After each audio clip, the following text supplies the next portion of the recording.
I've got unlimited options on streaming of what to watch. Oh, well, let me go with the stuff that's already kind of has a stamp of approval. If it's on a certain streamer, if there's brand partners involved, if there's an actor that I've known and watched before that I liked, those Yeah. things just make it easier to make that decision, whether it be buying a ticket to go see it in theaters or take the time to watch it on streaming.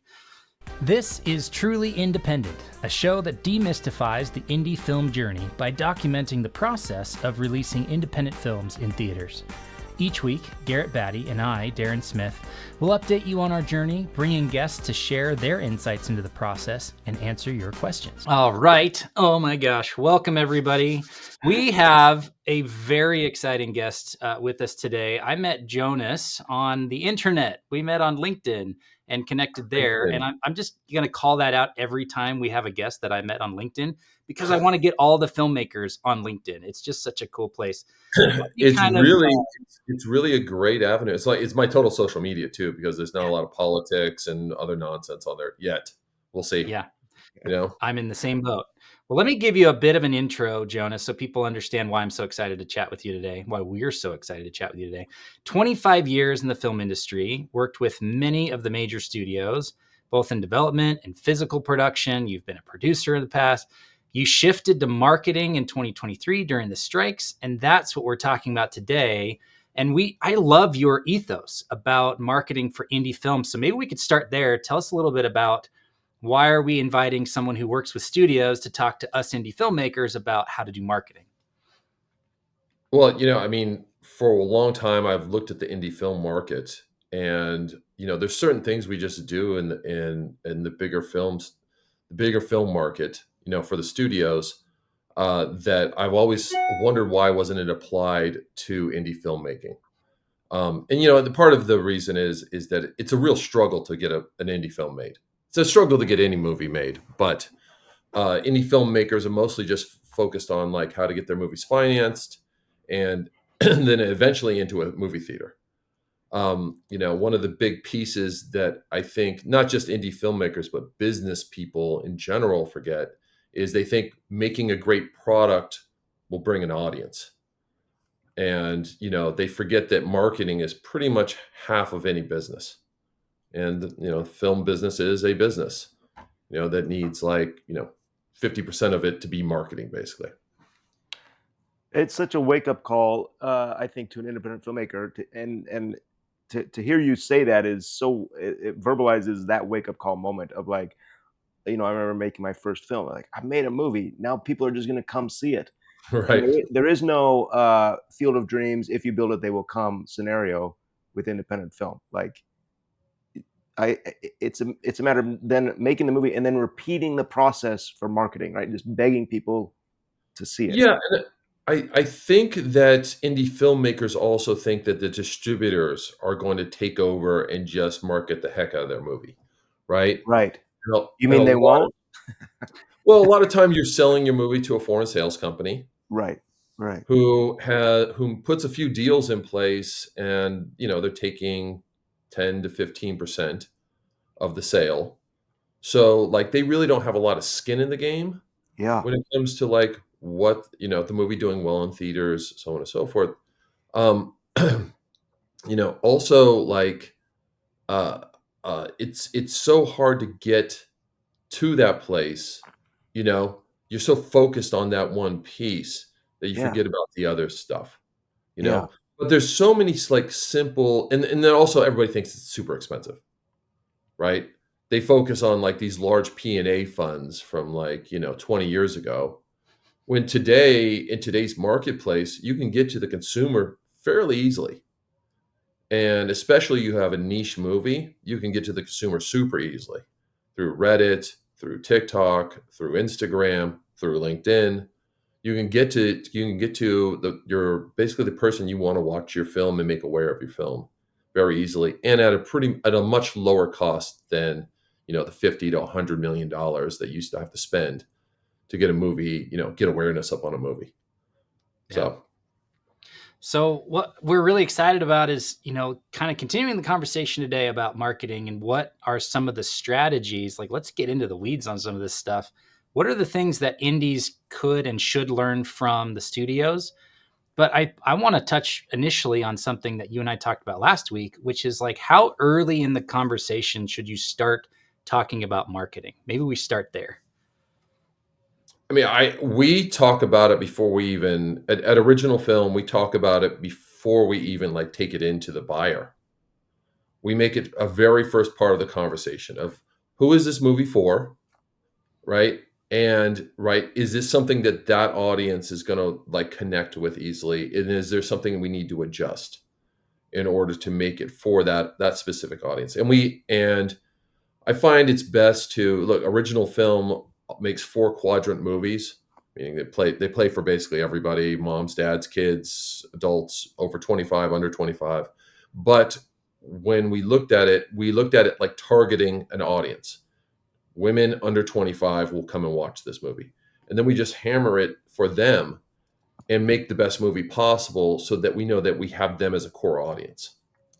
That's the number one thought process. And then the number two is, I find it crazy that people don't make a poster. A poster in this day and age, you have to have something eye catching to grab the audience's attention. And being able to convey your movie in a single image without the movie star in it, I think is super, super important. And it kind of guides the rest of the movie, and it guides the marketing later on if you know what you're doing. So So let me understand. So for an independent filmmaker, I've got an idea. I need to start looking at who the audience is, and then you're saying before I even cast, I should put effort into creating a poster. I mean, to me, look, I don't want you to spend It's- $1 billion creating a poster, but what I'm saying is that what I find wild is that like I just had a company come to me the other day, and they had a $5 million spend on their movie. Okay. Okay, and they didn't put 5 grand into making a poster ahead of time. Okay. Okay. Yeah. Also, when you're on set, is it a great time to make a poster because you have the physical actors there on the stage or on the set in costume, in makeup, you have lights. A lot of people aren't shooting their poster right then and there, too. Yeah. Okay. That That's a makes perfect sense. opportunity to do it, right? They are waiting till well after that, we're finally into the sales mode, and then they're handing in that basically that piece off to a distribution company. Yeah. And you are one of 50 movies a lot of times in independent film. Yeah. You know what I mean? Like you are not like you would like to think your movie's the only one there, but like they're selling you almost like as a package deal Yeah. a lot of times, depending on the size of your movie, right? So like having that image and being able to hand it off and go, no, this is what my movie is. As a filmmaker, I think that's extremely important because that's the first thing your audience is generally going to see Yeah. is that one single image, you know? Yeah, that makes a lot of sense, Jonas, and yeah, what a great insight to say, look, you're right there, you have everything there. At least get a poster, even before your actors. Let's get a poster, just some sort of teaser art, Yeah. uh, and it's something I guess I've seen. I mean, I grew up working at movie theaters, and I loved like these teaser posters that would come before the movie's even shot, and we get like just a Batman logo, the Right. black and yellow Batman logo for Tim Burton's Mm. whatever, Michael Keaton Batman.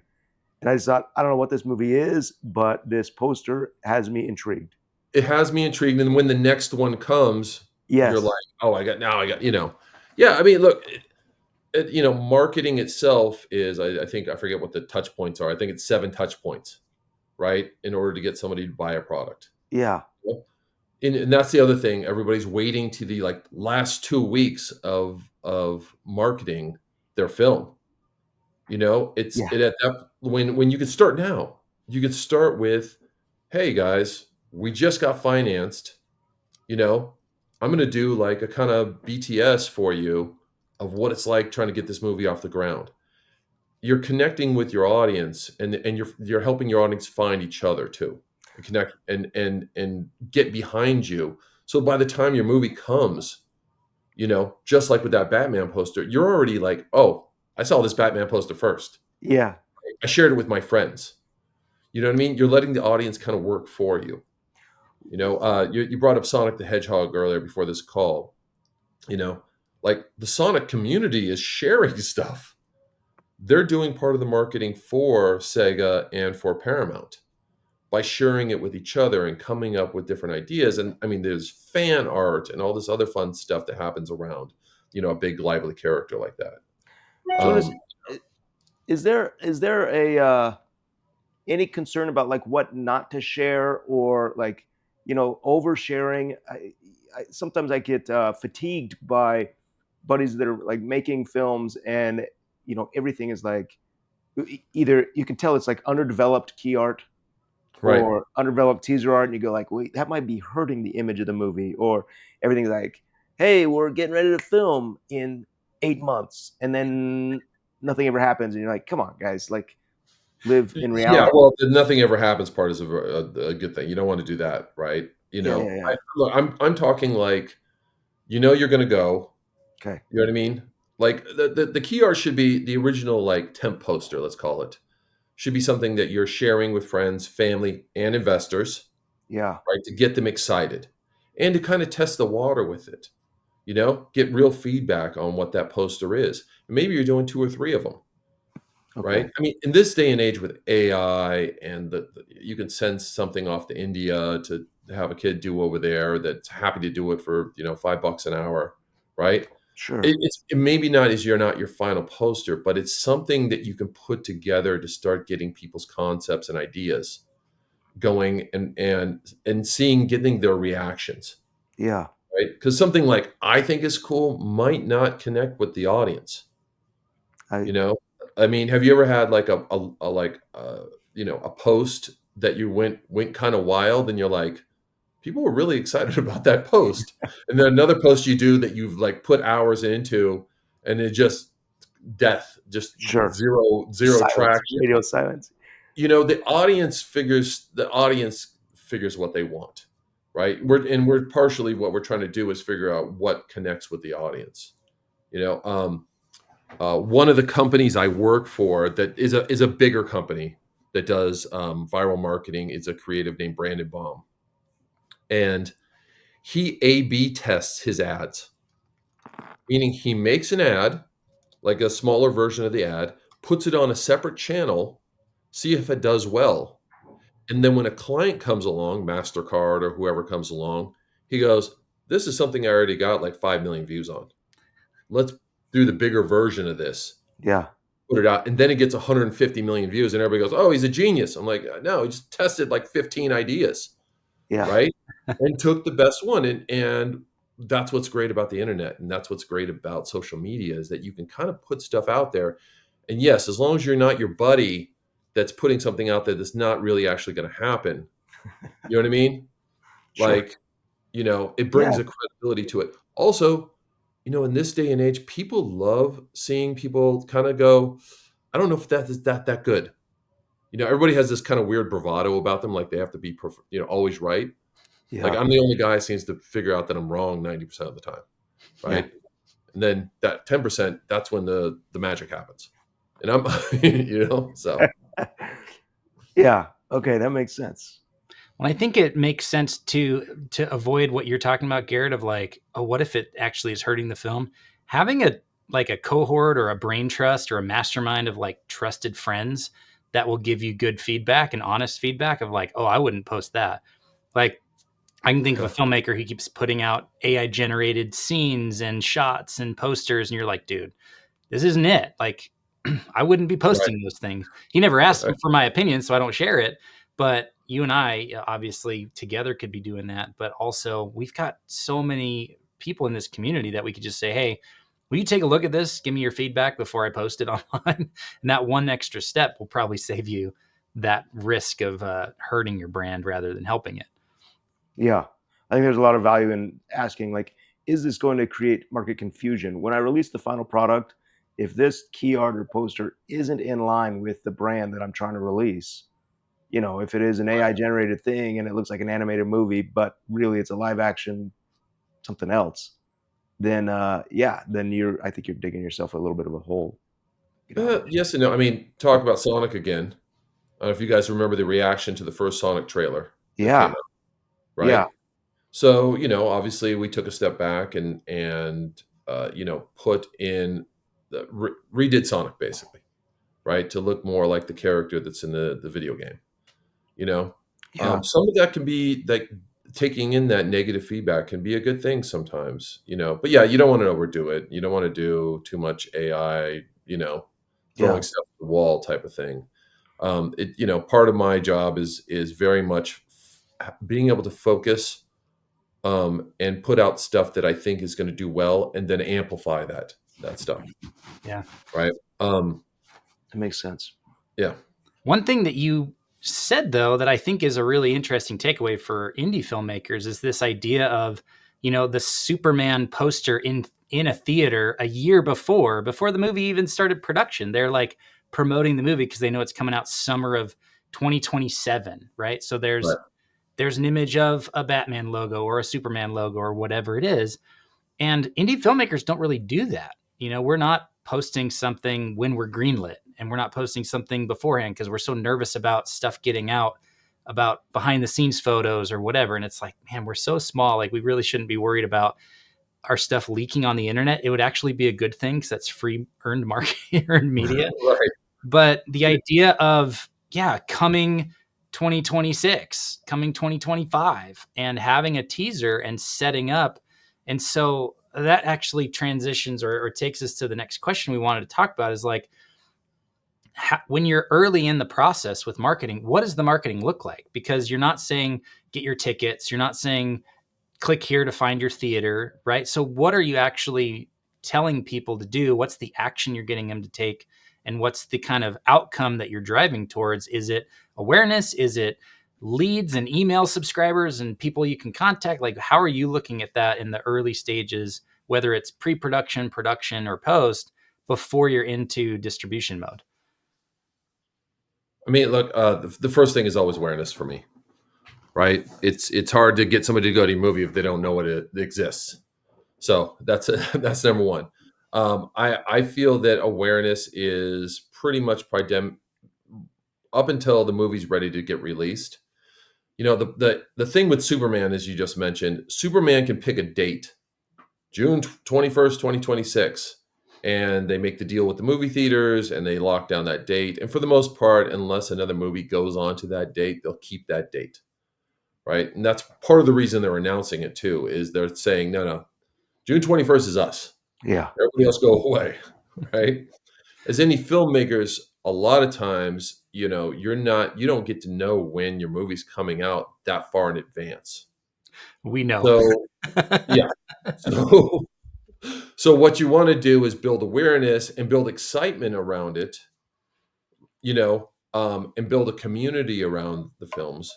Um, and part of what I've seen super successful is when people pick a niche or a genre that they're really connected to, and that can help you build more of a community Yeah. around it. A24, whose movies I'm not crazy about, has built the most amazing community around their films, right? Yeah. I would never go watch one, but I get why people connect with that. And it's less about the movie at this point now for them and more about their community of people, and people wear the hat and the t-shirts and like it just says A24 on it. And they go support the movies no matter what the movie's about. Does it have a good hook? Does it all the posters pretty much look the same? They're shot all the same, Yeah. Yeah. so um uh that's an amazing way to do kind of an awareness around things, is just build a community that's going to support it. um then the last part is, yes, how do we get people into theaters? And as an indie filmmaker, you're also probably not going to be in 5,000 theaters. So you're probably going to be in, I don't know, I mean, Babysitter Wanted, which was my movie from 400 years ago, was in 29 theaters, Yeah. right? Did extraordinarily well in those 29 theaters, but it was in 29 theaters. Now, but that also means I don't have to go target, the whole world. Right. I have to target those specific locations and make sure that everybody in that area really knows, it's aware of it. And then on top of that, make it kind of feel worldwide for later on when we're doing the DVD and streaming sales. Yeah. What are some things? So, kind of a case study. We've just released our films in theaters. Darren and I did 2 films last year, and we are now preparing them for a streaming release. Okay. So we do have, I mean, essentially anywhere in the country or in the world is going to be able to log on and stream the movie. What are there things that we can be doing right now as indie filmmakers to help create awareness or fan the flame once these movies come out here in a couple of months? It's funny, I've been approached by a number of indie studios that have, I don't know, where your guys are streaming it on, but for example, one of them was on, Hulu. They have a successful TV show on Hulu, Yeah, and they approached me, saying, like, "We Hulu doesn't do any marketing for our show. Like, it could be reaching a much larger audience." So they are doing their own they approached me about doing marketing for them to help build awareness around their show. And it's gonna be very targeted marketing because the show is for basically for teenage girls. yeah, So, but also, for that show, I was able to land a brand partner, which helped with finance, a good portion of the marketing, okay, right? So depending on what your movie's about, depending on, well, sometimes you can find a brand partner. And what's great about that part of it is the brand partners really like stuff that's already finished. They don't want to guess. yeah, So, if you have a movie that aligns with a certain type of brand, they're usually easier to approach and they want to do some sort of collaboration. And that collaboration can be a number of things. It can be a real life event. It can be, which basically you're making to get digital footage of so you can share that around the world. hmm, Right? It can be a digital ad that you're putting on, like I do the organic ads that travel well, across TikTok and Instagram and the different platforms. yeah, Um, or it can just be, a spend of some sort. But what's nice is when you align with the brand, that brand already brings a certain audience with it too, yeah, right? And that audience hopefully will translate to your audience. okay, So it's twofold. People look at the brand money and they're just like money, but really what you're looking at is, let's say you have Coca-Cola sign on as your brand, right? Coca-Cola is known everywhere. I don't have to explain what Coca-Cola is. yeah, You know? It has such a high brand awareness in the world that now it gives credibility to your movie and makes people go, "Oh, if Coca-Cola is involved, you know, there must be something of quality," yeah, yeah, yeah, right? So, It legitimizes it a little bit. yeah. And that's a thing for a lot of people who are considering, like, I've got unlimited options on streaming of what to watch. Oh, well, let me go with the stuff that's already kind of has a stamp of approval. If it's on a certain streamer, if there's brand partners involved, if there's an actor that I've known and watched before that I liked, those Yeah. things just make it easier to make that decision, whether it be buying a ticket to go see it in theaters or take the time to watch it on streaming. So that's interesting. Um, so Jonas, we're talking too about the marketing period, like that's typical for indie filmmakers, where they kind of think of like the couple of weeks before their movie hits theaters, and Right. it's complete freak out time because you're so uncertain as to, like, is this money we're about to spend going to translate into people buying a ticket and going and seeing our movie in theaters? Because that's where it all, like, that's where the rubber hits the road. They have to buy tickets, they have to go to the theater and see it, or else our movie doesn't make money. So any Right. thoughts there about how to maximize audience buying tickets, even on an extremely limited budget? You talked about that at the top of the show, but like talking about limited budget, where does your head go? Even with, studios are probably overspending. So what should they be doing? What should we as indie filmmakers be doing in that kind of ramp up to the opening weekend? It's surprising. The studios actually, I get a lot of studios coming to me at the 11th hour. Uh, they've already blown most of their budget on traditional marketing. So traditional studio marketing is, print ads, billboards. You make a 30-second trailer and you play it on CBS nonstop, right? or ESPN or wherever you think it's going to get the most traction for your audience. And a lot of that stuff really isn't working as well anymore. I don't want to say it's not working at all, but like, um, what I do for them is I generally try to put together a viral event in that case that draws attention to the movie. It's generally a lower cost thing. It depends on what you're doing, of course, but I can generally do multiple things for very low money that will get a high awareness about the movie.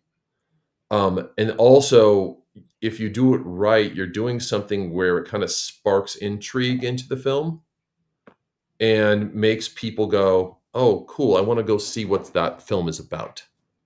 Right? And I think you and I have talked about this before, but like, my job really is to just get people to walk in the movie theater and buy a ticket for your movie. That's Yeah. it. That's Yeah. my whole job. It's not to explain what your movie's about. It's not. That's your job. Your job is to make a good movie. My job is to get the people to go into the movie theater, and sometimes that is sharing a lot of the film. Sometimes it's sharing very little of the film. And if you've walked through the marketing process properly, in the movie you have certain moments that are marketable and shareable moments, right? One example that really, really was like a kind of stark stood out for me. We did a movie called Triple X with Vin Diesel, Mm-hmm. where he plays, an extreme sports guy. Yeah. And in the original Triple X movie, there is an avalanche scene, and it was a super expensive scene to shoot. At the time, snow, I don't know how much snow costs now, but at the time, snow was super hard to do in CGI. Yeah. It just looked wonky if you did it poorly. So it was super, super expensive. And the studio wanted to cut it. And Neil Ritz, who's my mentor and the head of the company, said, "This is the thing that gets people to go into the movie theater. This one shot this is our end of our trailer. This is our shot." And sure enough, that's the end of the trailer. That's the big shot at the end of it that makes you go, "Oh, wow, I got to go see that." Right? You know, that should be planned out kind of in your film as well.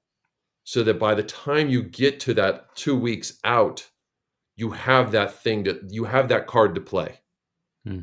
in your marketing. And it's something, once again, most filmmakers, not just in the indie world, I would say overall, don't think about. They don't think about what is called a trailer moment, right? They Yeah. think about story and characters and all this stuff. All that is very super, super important.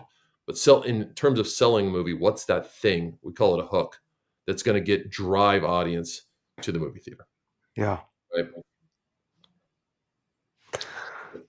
Fascinating. I'm sorry. Was that? No, it's amazing. Like, I'm just sitting here trying to just integrate it into my brain, so I take everything you said and apply it to the next movie. And for what it's worth, I Well, remember that shot in the trailer of Triple X. I remember Vin Diesel riding some sort of hood snowboard of a is car or something like that. yeah, Snowboard or whatever it is. yeah.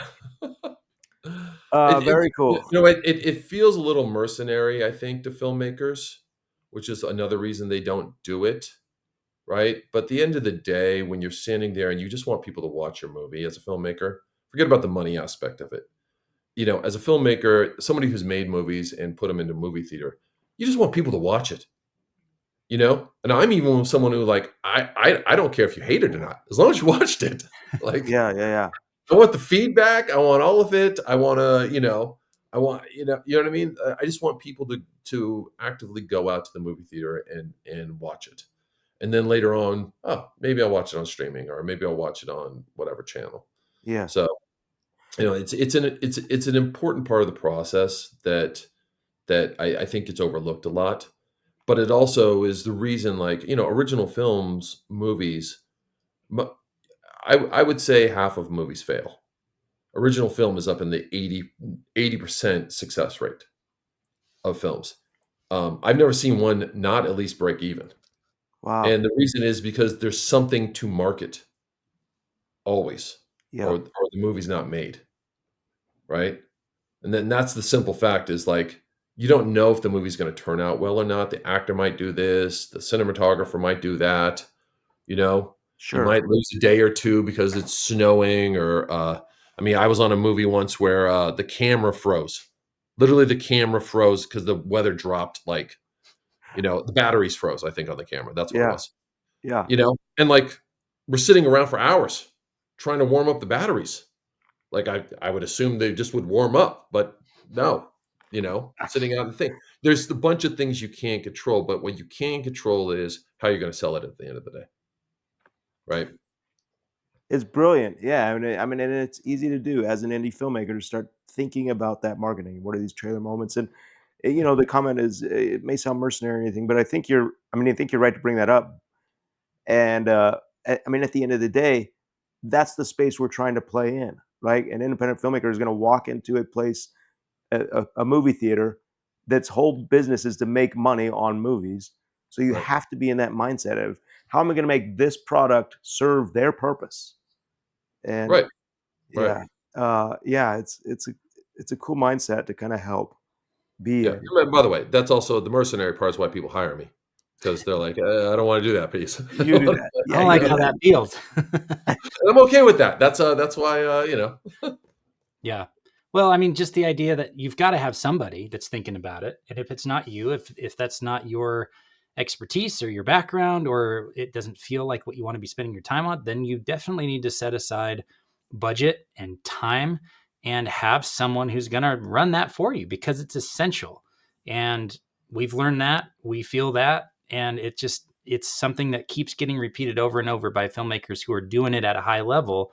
Like, marketing's half of the battle here, guys. And if you're not thinking about it until the movie's done and you're a few months out, that's too late.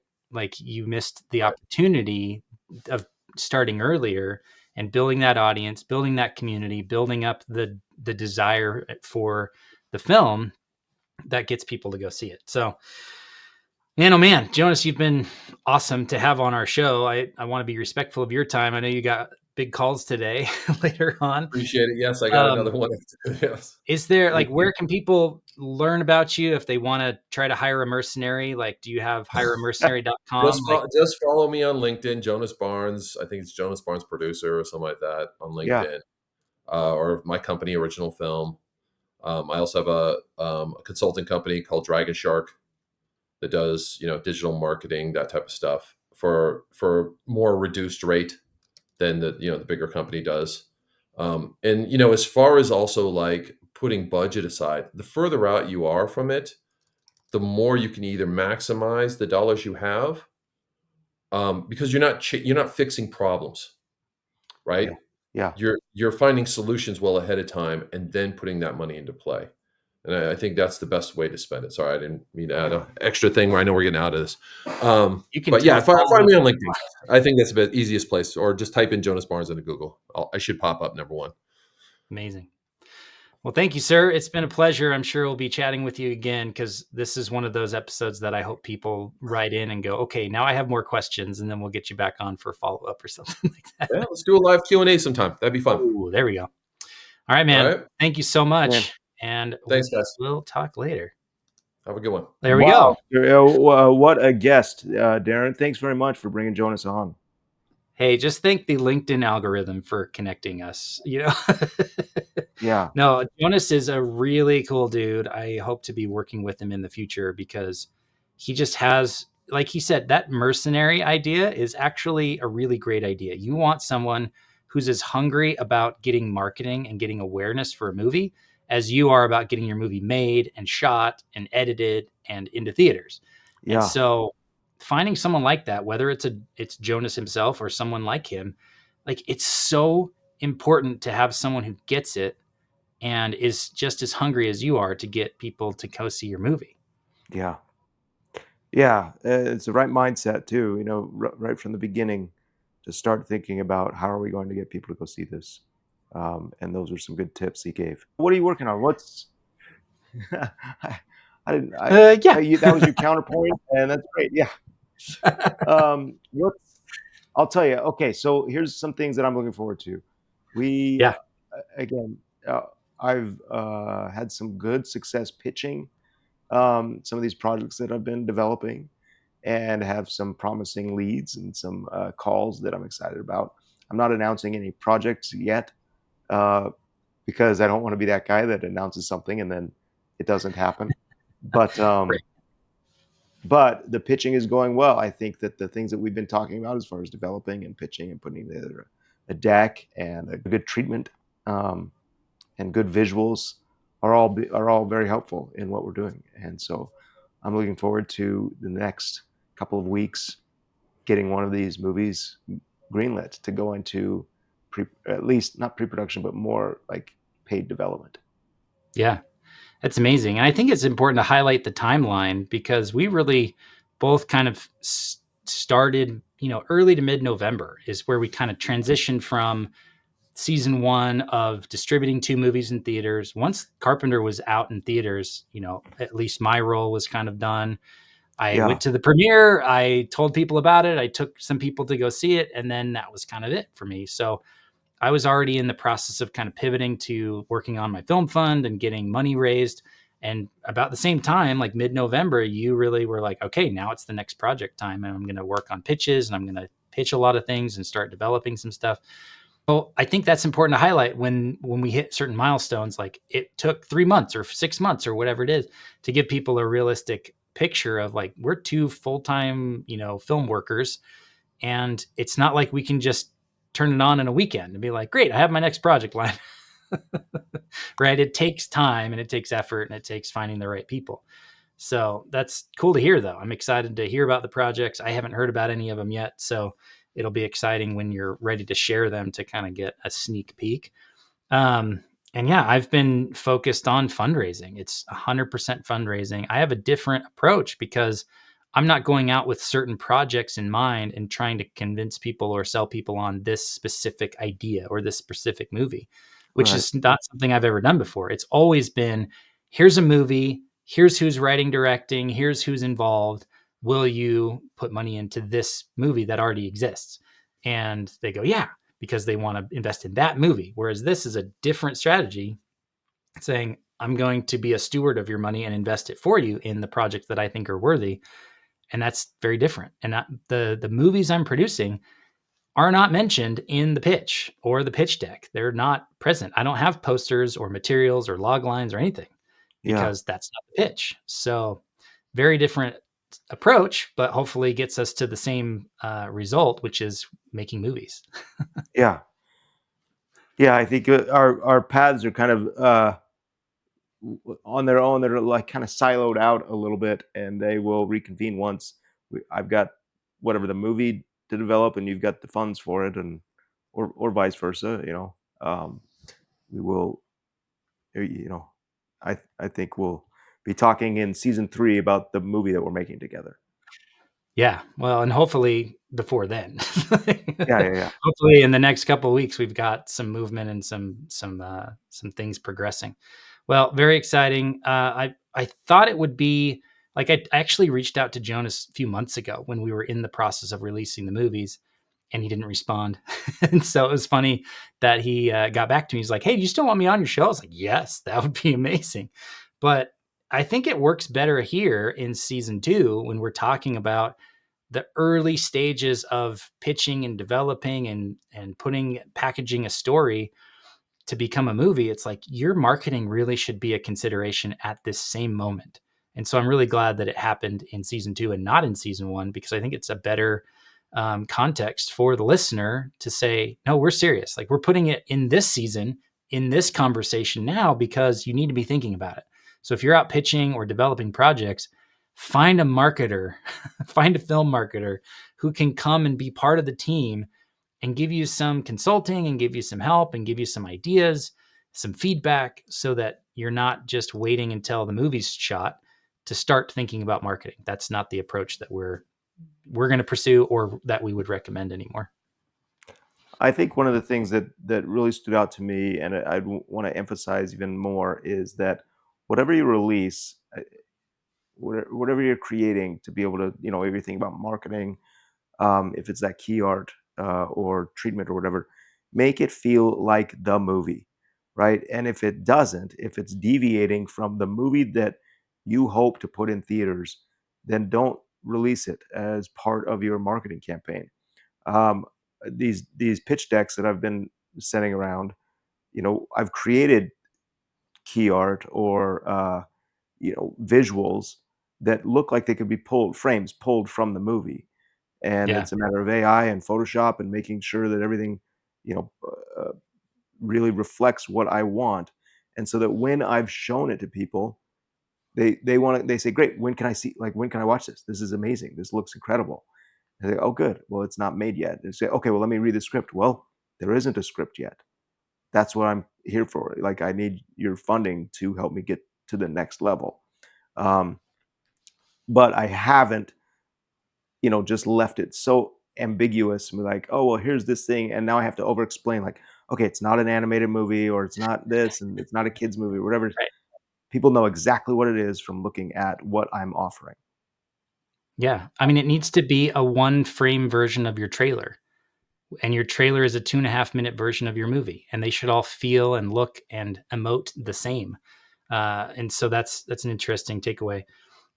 When he was talking, I was thinking about this stuff that you did on the Carpenter. Like, you came up with a kind of a teaser poster that is still to date my favorite version of the movie poster. Um, no slant against the guys who made our poster Sure. for the theaters, but like, you are exceptionally good at doing that, at creating key art. But the one you did was so good. And then the other thing that you did, and I'm trying to figure out, I was trying to think about it in the moment, like, how would we use that? But after each week of filming in Cape Town, you would spend, I don't know, hours and hours cutting together a kind of sizzle from the week of footage that we just shot. And they would be like sometimes 5 or 8 minutes long. So, like, you were really putting a lot into it. You added music so that it had the emotion of it. And I remember watching those and going, like, this is compelling. This makes me want to watch this movie. And I wonder, like, how do you use something like that? Because it's a piece of content that you created to help the cast and crew feel like we're doing something really awesome here. But Yeah. who else could that be for? Is it just for the producer and the executive producer to say, "Hey, here's what we shot this week and it's really great," or is there a potential for, sharing that with a limited community or a paid tier of your Patreon, or like whatever it might be, where, I don't know, something to think about, because that's easy to do. It didn't cost anything but your time and your talent to be able to generate that. But man, those were really compelling weekly videos. Well, I think that yeah. Well, thank you, and I, I think it goes to just back up what we've already been discussing about building your audience. And at that point, the audience for The Carpenter was the 100-person crew that was making the film, and we had to make sure that I think that we all understood what this movie was going to be or is going to be. And so, yeah, I think releasing a reel, highlights reel of the week that we just shot was helpful. I got excited because people were responding to it. The audience was responding to Yeah. it. Um, there is that risk of saying, "Hey, we've created, this. Here's a week's worth of work that we've created, and we've summed it up in 3 minutes on this reel." And now releasing it to them who were in the know and kind of know what it is like, "Hey, before there was nothing, and now there's something." That's kind of Yeah. cool. Boy, if we were to Hmm. release that publicly and say, "Hey, here's something," and the public already has, you know, hundreds of millions of dollars of something that they're comparing this to, I don't think it would hold up. Uh, Yeah. but you're right. Yeah. There is that idea of like, "Hey, we're building momentum, and how do we do that?" Yeah. Well, I'm even thinking about it now of, like, as these movies are hitting streaming and international and stuff, is there a way to use that footage? Or, like how on IMDb you'll have trailer one, trailer two, teaser one, teaser two, and then like other videos. Like, could it go there and just be for the super fans that are going to go find it on IMDb because it's not on YouTube and it's not on Facebook? Like, I don't know. I didn't mean to start a new topic thread with, like, Yeah, at the no, end that's of our that podcast, was real but winding like, down. I don't know. Now my motors are running thinking about how to use that stuff because it's so compelling. Like, it makes you want to watch the movie. But anyway, that's for you to Yeah. figure out. or the marketer or the mercenary. Let's get Or the Jonas marketing, all the the footage. Okay. Very Awesome. cool, Well, man. Darren, great episode. Thanks for checking in and chatting, and I look forward to chatting with you more next week. And thanks to Same. our listeners and Mhm. viewers. We're seeing every week we get more and more viewers and listeners. I love your comments that come in. Thanks very much for posting and sharing and reaching out. Thank you. Thank you. See ya. Thank you for listening to this episode of Truly Independent. To join us on the journey, be notified, and ask us questions about today's episode, head over to 3coinpro.com/podcast and put in your name and an email address. If you're a fan of the show, please leave us a review on your favorite podcast app and be sure to share this. Thanks for listening, and we'll see you next week. Our intro and outro music is Election Time by Kjartan Abel.